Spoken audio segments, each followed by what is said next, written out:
Non-farm payroll employment edged up by 103,000 in September, but is this number really so good? I'm here with John Canale of LPL Financial. So we back out these Verizon workers that came back from strikes. So is this really a good number?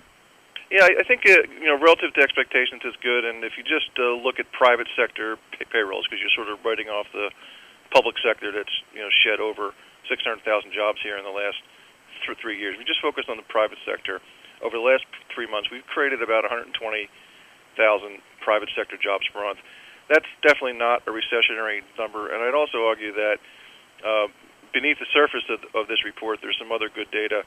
If you look at the level of household employment, which is the other survey that's used to calculate the unemployment rate, that's now up by an average of 350,000 per month over the last two months. So that's a pretty good sign.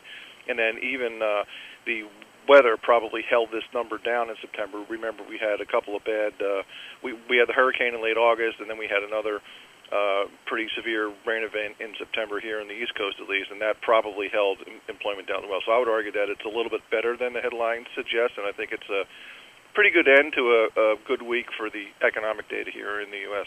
All right, so it's not a robust report, but at least it's a sign that we're not going to slip into this second recession or double dip. Yeah, it's certainly not the all clear by any stretch, but it's hard to argue that you're in a recession or headed for one when you see a number like this. I don't think we're off to the races, but I think you can get a pretty decent growth rate in the third quarter, and in the fourth quarter you might get somewhere near 1.5% and 2% on GDP. That's not a recession, but it's not booming growth either.